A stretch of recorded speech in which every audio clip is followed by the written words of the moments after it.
In the quiet little town of Arboga, Sweden, nestled along the edge of the Arbogan River, time often moved slowly. The streets were lined with cobblestones, and old wooden houses stood as quiet witnesses to generations of memories. It was the kind of place where people rarely locked their doors, and neighbors greeted each other by name.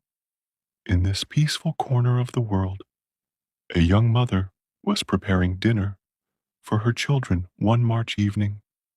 The soft clinking of pots and pans, the hum of life, and the gentle laughter of little ones filled the air.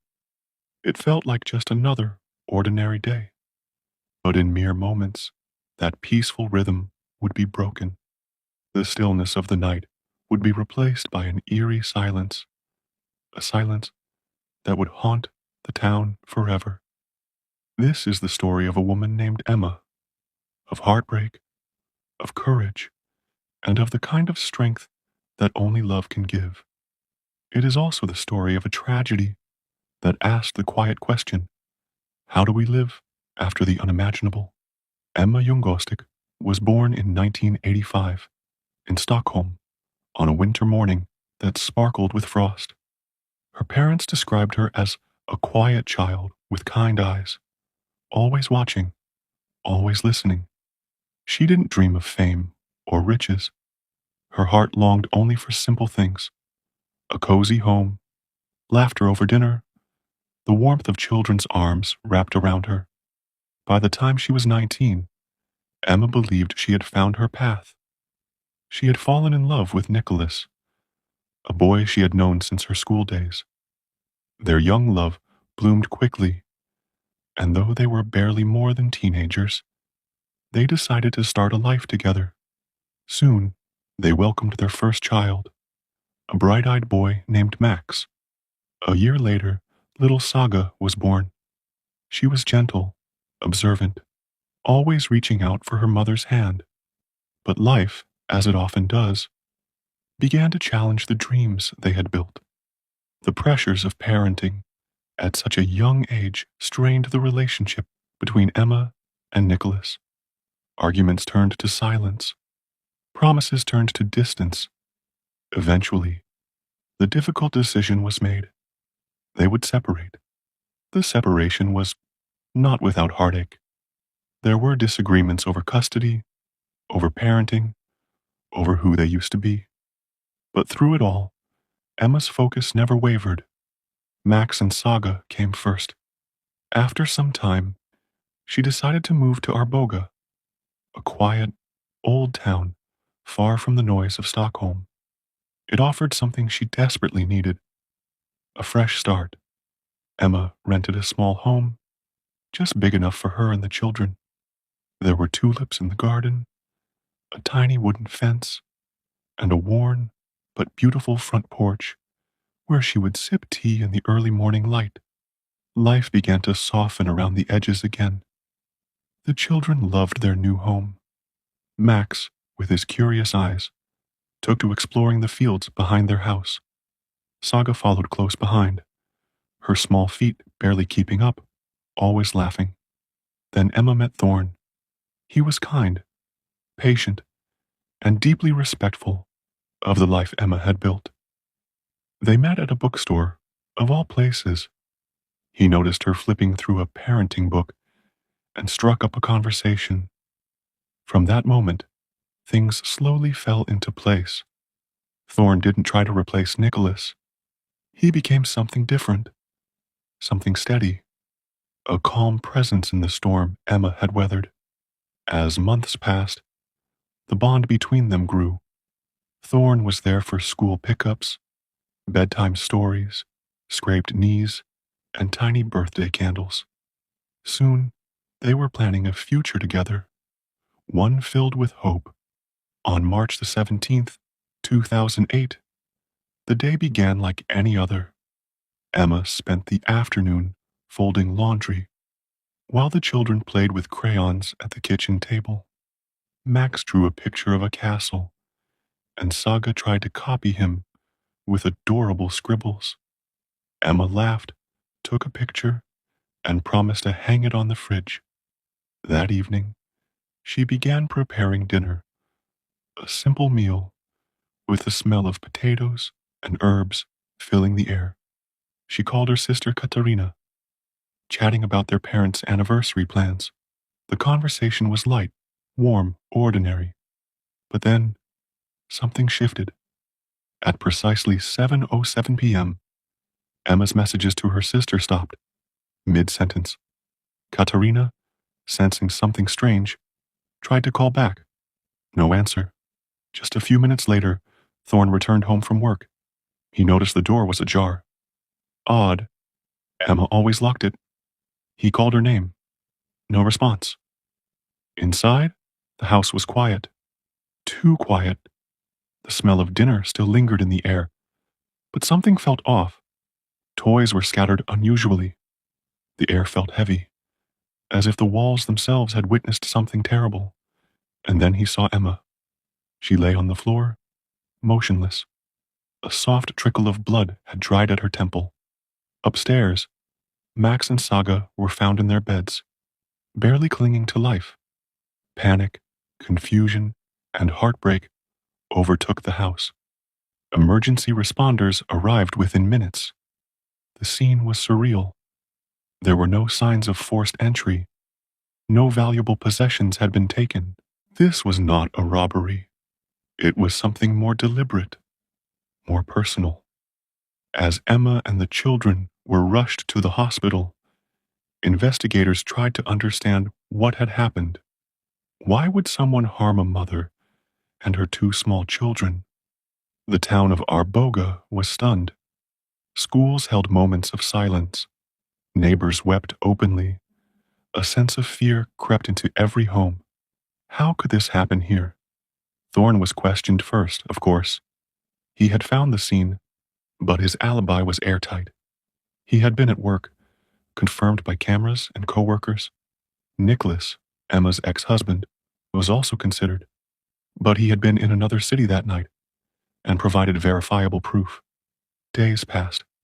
The children, despite every effort, could not be saved. Max and Saga slipped away, one after the other. Emma, still unconscious, remained unaware of their passing. And then, 10 days later, Emma opened her eyes. She couldn't speak right away, but her presence in the room was unmistakable. Doctors, nurses, and family surrounded her, offering gentle support as reality returned. When she learned of her children's deaths, she did not cry. Not at first. She simply stared ahead, as though listening for sounds that were no longer there. Eventually, she remembered something. A name. A face. Tina, she whispered. She told detectives of a woman at the door that evening. A woman dressed in black, hood up. She had said her name, and then, without warning, struck Emma hard. Everything after that was a blur. Detectives showed her photographs. She paused at one. Then, slowly, she pointed. That's her. Her name was Christine Schurer. Christine was from Germany. She had a history of psychological instability and a long-standing obsession with Thorn. Years earlier, she had met him briefly during a vacation in Greece. What was only a short-lived fling for him became something deeper, more dangerous for her. When he ended the relationship, she refused to accept it. She began calling, emailing, even claiming she had his child. Thorn eventually blocked her, changed numbers, and cut ties completely. He never imagined she would resurface, but Christine had never really left. She followed his life online, watched from afar, and when she learned about Emma and the children, something inside her snapped. Police uncovered alarming evidence. Christine had traveled to Sweden and rented a small apartment near Arboga under a false name. She had detailed surveillance of Emma's home, a floor plan, a list of routines. She had even searched online for ways to avoid leaving evidence at a crime scene. The shoe print left at the home matched her boots. Fibers found on Emma's sweater matched her coat. The case was built carefully and quickly. Christine was arrested and extradited to Sweden. During her trial, she remained eerily calm. At times, she laughed, showed no remorse. The court, however, saw clearly. She was found guilty of 2 counts of murder and 1 count of attempted murder. She was sentenced to life in prison. In the aftermath, Emma's life became a quiet reflection of survival. Her physical wounds healed, but the emotional ones, those remained. She stayed in Arboga. Some people wondered why, but Emma once explained in a soft interview years later that her children had loved that little town, that garden, that house. And so, she stayed, not for what was lost, but for what had been beautiful. With time, she and Thorne married. They had more children. 2, in fact.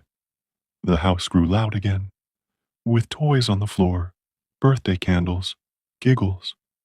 But there was always room for the memory of Max and Saga. Their photos stayed on the wall, their names whispered at bedtime. Nicholas, too, found his own path.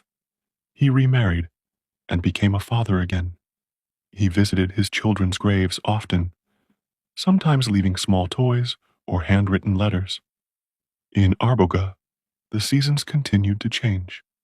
Winters brought quiet snow, and summers offered light that lingered long into the night. The town never forgot what happened, but they also remembered something else: Emma's strength. Because sometimes, the most extraordinary thing we can do is to simply keep living, to choose love again, to wake up, to make dinner, to laugh, to tell stories of those we've lost, and keep their memory gently alive. Good night, Max. Good night, little Saga. You are not forgotten. Your story is carried in the quiet hearts of all who remember. Plainfield, Wisconsin, was the kind of quiet farming town where nothing ever seemed out of place. People knew their neighbors. Doors were left unlocked, and life moved at an unhurried pace. But on a cold November morning in 1957, that peace was shattered forever when police stepped inside a lonely farmhouse at the edge of town. What they found would horrify the world. Human skulls turned into bowls, lampshades stitched from human skin, masks crafted from real faces, and in the shed, a woman's headless body hung upside down, dressed like a deer. The man responsible was someone the townsfolk knew well, a quiet, soft-spoken farmer named Ed Gein. To most, he seemed odd but harmless. No one could have imagined that behind his timid smile hid one of the darkest minds in American history. Ed Gein had been born in 1906, the second son of George and Augusta Gein. His father was an alcoholic, weak and distant, while his mother was strict, controlling, and deeply religious. She filled the boys' heads with warnings that the world was evil, that women were sinful, and that only she could keep them pure. Augusta kept her sons isolated from the outside world on their remote family farm, teaching them that everyone else was wicked and doomed. For Ed, his mother was everything: his protector, his teacher, and the only person who ever showed him affection. He grew up shy and socially awkward, often mocked by others for his strange behavior, but never considered dangerous. When his father died, and later his brother Henry perished in a suspicious fire, Ed was left alone with Augusta, the one person he truly worshipped. But in 1945, she died after a stroke, leaving Ed completely alone in the world. Her death broke him. In his mind, he had lost not just his mother, but the center of his universe. After her passing, he sealed off her bedroom, and kept it immaculate, while the rest of the house decayed into filth. The loneliness consumed him, twisting his love for his mother into an obsession that blurred the line between life and death. For the next decade, Ed lived in isolation, occasionally doing handyman jobs around town. Locals pitied him, a strange, quiet man who seemed lonely but harmless. That illusion ended on November 16th, 1957.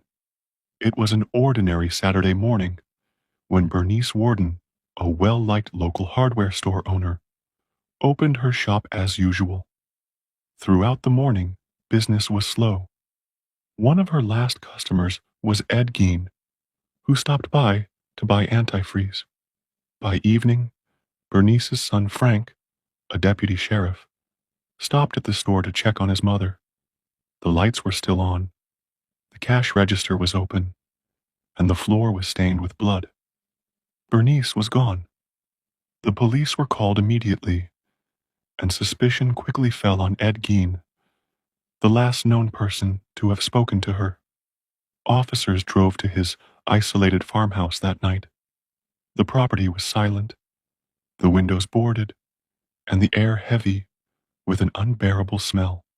When they entered the shed, the beam of a flashlight revealed a sight so grotesque it nearly broke the men who saw it. Bernice Warden's lifeless, headless body hung upside down, split open like a hunted deer. It was a scene so disturbing that even seasoned officers stepped outside to vomit. But the horror was only beginning. Inside the house, the walls seemed to breathe with decay. Human skulls had been turned into bowls, chairs upholstered in tanned human skin, and masks crafted from the faces of women. A belt made of nipples hung in a corner. On the stove, officers found a pot that appeared to contain human organs, and in a paper bag, they discovered the severed head of Bernice Warden. It was as if the farmhouse itself had become a museum of madness. As news spread, the quiet town of Plainfield was consumed by shock. Everyone had known Ed as an odd but kind man. He had fixed fences, babysat children, and even helped neighbors in times of need. No one could reconcile that image with the monster whose home was filled with human remains. Investigators soon realized that the case was far bigger than Bernice Warden. 3 years earlier, a tavern owner named Mary Hogan had disappeared without a trace. Her case had gone cold until police found her head in Gaines' house. Locals began recalling other unsolved disappearances. A teenage babysitter named Evelyn Hartley, who vanished while on duty. 2 hunters named Victor Travis and Raymond Burgess, who went missing near Gaines' property.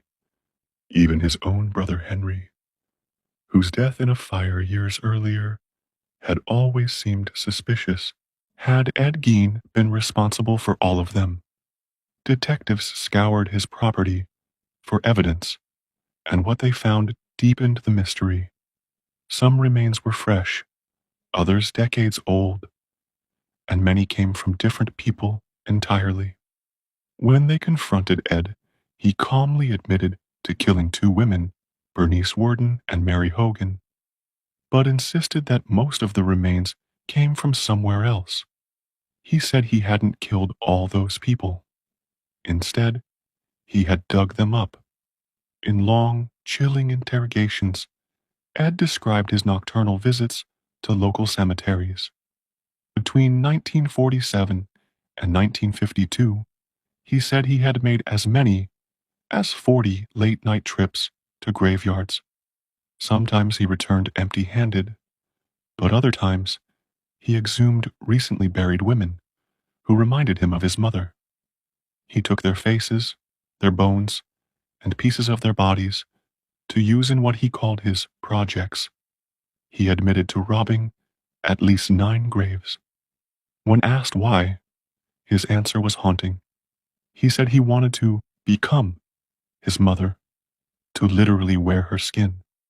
He had been making what he described as a woman suit, stitched from the bodies he exhumed, hoping to crawl into it and feel close to her again. His crimes weren't born out of pure evil, but from delusion, loneliness, and obsession so profound it warped reality itself. The room that once belonged to his mother remained perfectly clean and untouched, a shrine of devotion surrounded by filth and death. As the investigation continued, doctors began examining Ed's mind. He was diagnosed with schizophrenia and psychosis, his violence rooted in deep confusion between love, guilt, and desire. He admitted that he felt compelled to collect women who resembled his mother, women he both loved and hated, women he wanted to destroy and preserve. Though he denied being a cannibal or engaging in acts with the corpses, claiming they smelled too bad, there was evidence suggesting a disturbing fascination that crossed every boundary of human morality. A human heart was found in a plastic bag near his stove. Some believed he had been preparing to eat it. Others thought it was simply a keepsake. Townsfolk began recalling how Ed had once gifted them fresh venison, though he was never known to hunt deer. The realization made their stomachs turn. When the news reached the public, America recoiled in horror. Newspapers called it the House of Horrors, and journalists from across the country descended on Plainfield to witness the birthplace of a nightmare. The question on everyone's mind was simple. How could someone who looked so ordinary commit such monstrous acts? During his trial, experts concluded that Ed Gein's crimes were driven by insanity rather than cruelty. His obsession with his mother, his belief that he could bring her back through the bodies of others, and his complete detachment from reality made him unfit for normal life. In 1958, he was declared legally insane and found not guilty by reason of insanity. Instead of prison, he was sent to a state mental hospital where he would spend the rest of his life. Inside the institution, he was described as quiet, polite, and cooperative, a man who smiled often and caused no trouble. The same gentle demeanor that once fooled his neighbors now masked the horror of what he had done. Ed Gein died in 1984 from lung cancer at the age of 77. He was buried between his parents and brother in Plainfield Cemetery, the same town that had once feared his name. Over time, his grave became a magnet for morbid curiosity. Visitors chipped away at his headstone for souvenirs until it was finally stolen in 2000. It was later recovered, but his grave remains unmarked to this day to prevent further desecration. Yet even in death, Ed Gein's shadow lingered. His crimes reshaped how America understood evil. Before Gein, monsters and stories came from distant lands, vampires from Transylvania, ghosts from ancient castles, creatures from other worlds. After him, horror lived next door. The all-American monster had been born, quiet and unassuming. The kind of man who'd lend you a hand by day and desecrate graves by night. His story became a reflection of something far more terrifying than the supernatural, the darkness that can grow in the ordinary. Though only 2 murders were ever proven, countless mysteries remain. Was he responsible for the disappearances of others? Or were those tragedies separate from his madness? Did his brother Henry die accidentally? Or was that his first kill, the Cain and Abel moment that began it all? We'll never truly know. The farmhouse where his horrors unfolded burned to the ground years later, destroyed by an unknown arsonist, perhaps a neighbor desperate to erase its cursed memory. But even its ashes couldn't cleanse the land of what happened there. Ed Gein's name endures not for the gore, but for what he represents. Love twisted into obsession, grief turned to madness, and evil hiding behind an ordinary smile. His story reminds us that true horror isn't always in the dark. Sometimes it lives next door. Though his farmhouse is gone, the echo of his loneliness and crimes still haunts Plainfield. A chilling reminder that the most terrifying monsters often live among us.